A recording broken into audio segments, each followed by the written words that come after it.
Sabi mo hindi ka nauulit, di ba? Ba't napapagana naman mukha ng nanay ko? Julian San Jose bilang Maria Clara. Sino ka? Ikaw ang dapat ko tanungin, mujer. Mag-ingat ka sa paraan ng pakikipag-usap sa kolehiyala. Hindi siya kung sino lamang. Si Senyorita Maria Clara ay isang banal na dalaga. And Dennis Trillo bilang Crisostomo Ibarra. Sino ka ba talaga, Bini? At bakit mo ako sinusundan? Na hindi ka nais para sa isang babaeng katulad mo, na siya pa ang sumusunod at humahabol sa lalaki. Sir, grabe naman ang bilib mo sa sarili mo.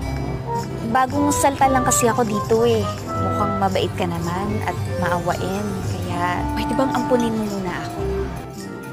Sa seryeng magbibigay ng bagong pagpapahalaga sa ating